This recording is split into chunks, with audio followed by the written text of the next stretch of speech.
Ah, Lord have mercy. We gotta talk, y'all. Erica Mena has been fired again. Yeah, yeah. This time by All Black. Okay. So what is All Black? It's a streaming network for those of you guys that don't know. And Erica has been doing a lot of acting recently. And you actually might have seen her on set filming for another. I'm not sure if it was season 2 of Hush. I cannot remember. Um, but yeah, she's just been fired from the scripted stuff now. Let's get into it. Let's get into it. All right. So All Black and Hush the series posted a joint, well, Hush on All Black posted a joint statement, okay? And this is what it says. It says, "We do not condone Erica Mena's recent reprehensible comment. She will be featured on the upcoming season of Hush, set to premiere later this year, as production was completed months ago. But in the event of additional seasons, she will not be part of the cast." Now, it's funny, the comments are in a shambles, and people are really split down the middle on this thing. Some people are commenting that y'all doing way too much. That's so wrong. Dang. And then some people are like, it's so crazy seeing Black women defend her, especially the ones she'd also gladly call a monkey. I don't know. I don't know. What I do know is that this is the show she will no longer be a part of. Candace Dillard Bassett was on here. You had T.S. Madison featured on here, and a host of other talented actors and actresses. And now Erica has just been let go. So let me know what your thoughts are down in the comment section down below. This is the second gig it has been announced that she will not be a part of. You know, I'm just going to speak, kind of freely in this moment and just kind of go on record to state that, like, when you have these sorts of instances, it's interesting to me that we haven't heard from Erica herself. Like, there's been no, apology, there's been no statement. And the reason I say that is because when you get to a certain level in your career in entertainment, and not really in any career, honestly, especially a public facing one, and you um, happen to find yourself in a space like this, where something you've said or done could potentially jeopardize future endeavors and other things that you have going on. You know, um, in my opinion, the smart thing to do would be to, come out with some sort of statement. And it's just interesting that she hasn't done that. And so I do wonder, where is Erica Mena in all of this? What is she going to say for herself? Is she going to say anything? Do you guys think that she needs to say anything? Or do you guys think that she just needs to stay silent and disappear off the radar for a good little while?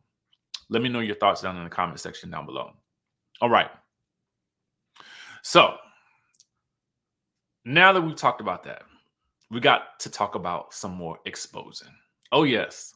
This time it is Sheree who is doing the exposing on the Real Housewives of Atlanta.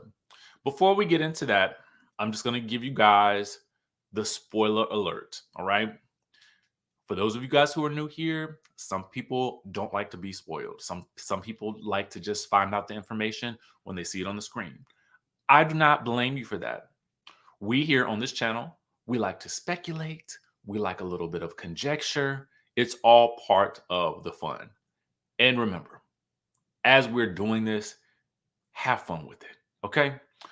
So, as we get into it, let's pull up the clip from the neighborhood talk. All right. So, the headline reads, Drew Sidora and fake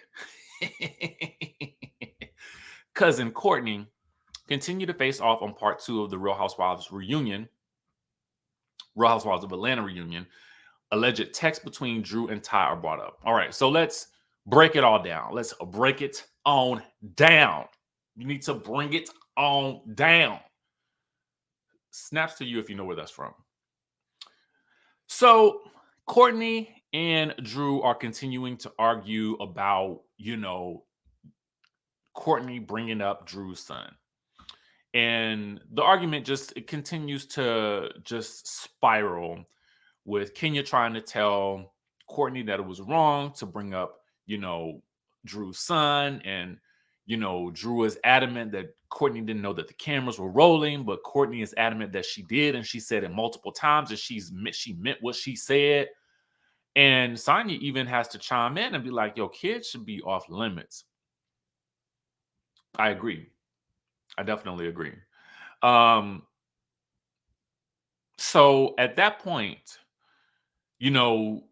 Courtney's defense is to bring up something about Ty and Drew, because Courtney lets Andy know that she knew about Ralph wanting to divorce her after they got back from the Portugal trip.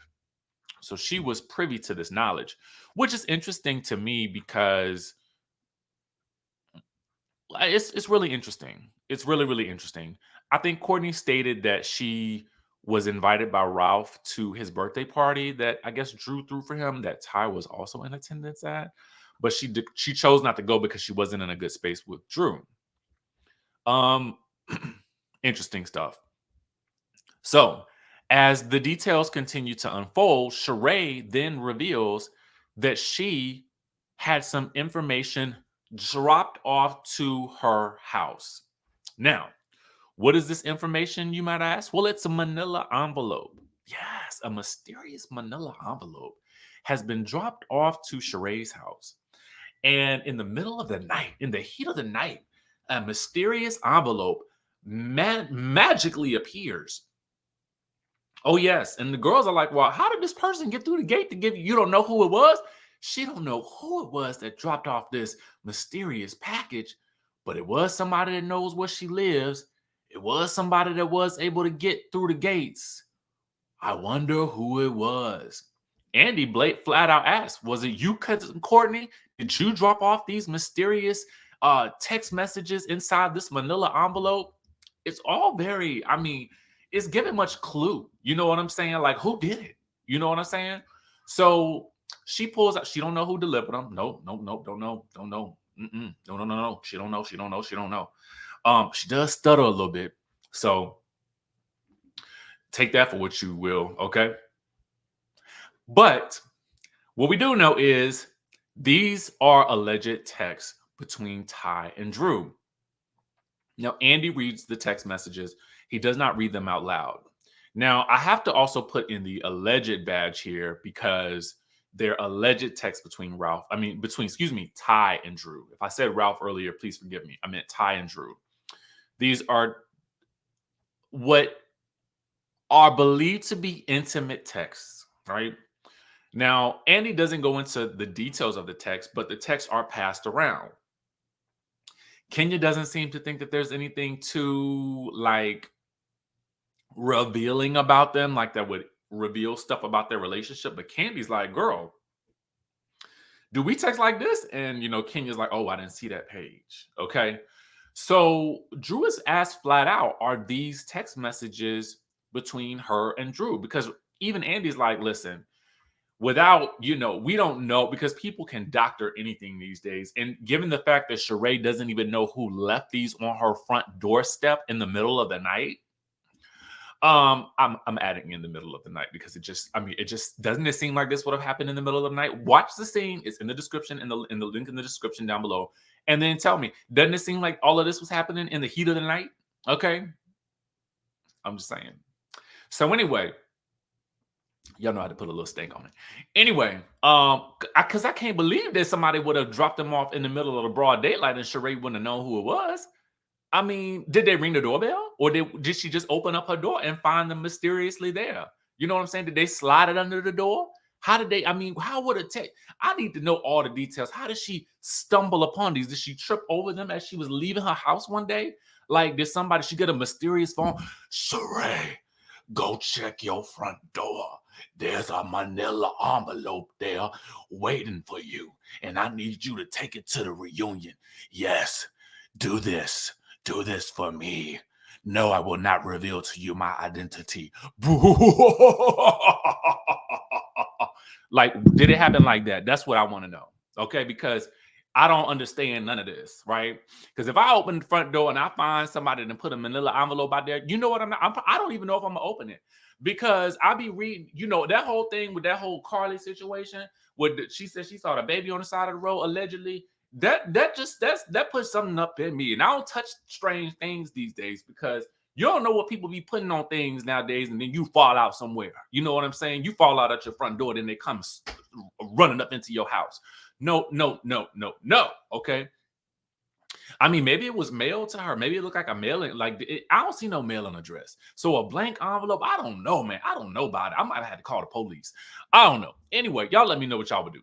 So let's get into it. So Drew is like, as usual, tiptoeing, tap dancing, punani popping all around, responding. And she kind of says, well, there's nothing incriminating. But I'm like, did you even look at the messages? Because it looked like they was just handed straight to Kenya over top of Drew. I don't know. But I mean, she didn't even seem to rifle through them or pilfer through them. And she's like, yeah, I mean, I went to a game in Dallas, and I saw her at the game. But I mean, what does that mean? You know what I'm saying? I mean, it is what it is. And y'all know what? Ralph is crafty. I have seen Ralph beat the IRS. Now, let me tell y'all why this is important. I don't know if you guys watched Real Housewives of New Jersey in any way, shape, or form, or if you've seen, any of the other Real Housewives shows where, those types of statements, they don't play out well in the future. Because as soon as someone hears those words, ha, har, has, and that you beat them, then they get to investigating. You know what I'm saying? So I was like, oh Lord, Drew. Oh Lord, not the man to beat the IRS. I feel like if that's something you do, you don't probably tell nobody, okay? Like, I don't know about it. I don't know about it, y'all. I don't know about it. I wouldn't do it. I probably wouldn't. I probably keep that to myself. Save it for the courts, whatever. I don't know. Maybe who knows. So anyway, that's what we got to look forward to on Sunday. Do we finally know anything about Drew and Todd? Nope, not more than we already did know. Because guess what they didn't do? They didn't flash any of the text on the screen. My hope is that if y'all gonna pass these documents and details around, show the receipts. Show me. I need to see them. My two eyes need to see them so I can finally find out what is going on or not. Okay. Otherwise, this is much ado about nothing. Okay. Now, something else I do want to show you guys for those of you who are interested. And I know for whatever reason, I've seen like a lot of y'all complain. Why they making a Basketball Wives or Land? Why they even making shows anymore? Anyway, I don't like none of these shows. I don't like them. I don't like them. Take them all off the air. Let me tell y'all something. You keep that opinion to yourself, okay? Because at the end of the day, I want something to do. I want something to watch. Let me determine whether or not I want to watch it. If I don't like it, I'll never watch it again. But I ain't ever the type of person to be like, take it out the air. Take it out the air. Take it out the air. I'm not that guy, okay? Let the people who do want something to watch and who do enjoy the shows. And if you don't want to watch it, just say, you know what? I'm cool with you even saying, like, I won't even watch that. I'm not gonna watch that. I'm not interested. That ain't my cup of judge no more. I'm beyond. I will just watch your reviews. I mean, just say that. You know what I'm saying? Because at the end of the day, like the rest of us want something to do. We want something to watch, even if it's if it's mediocre. Okay, I'll tell you it's mediocre, and then I'll stop watching it. All right, but I don't. Ooh, when I see that, I be like,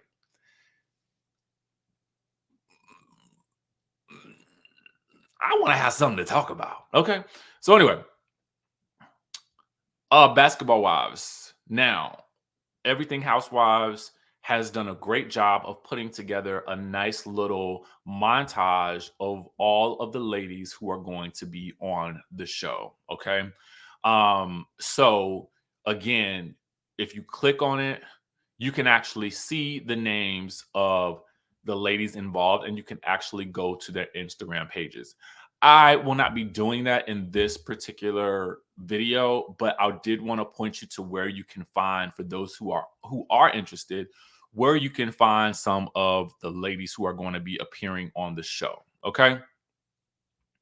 And I have seen a couple of complaints about um do any of these people actually live in Orlando? That is a very good question.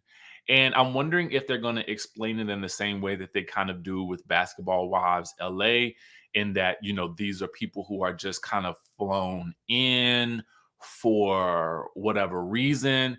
But it's also interesting if some of them who live in LA, why they wouldn't just be on the LA franchise. I don't know. It's very interesting. So y'all let me know what y'all think in the comment section down below. But there you go. You have links to everyone. I will put this in the description down below. So for those of you guys who are interested, and I'm not saying it be interested for the sake of, like, going and digging up dirt on these people. I'm just saying, just so you know who they are. You know what I'm saying? So you are familiar with the players. And if you want, and by players I mean like the players on the show, like the cast. And if you want to support them, go out and support them and follow and like and share and do all that good stuff, right? All right. So with that being said, I will catch you all in the next video.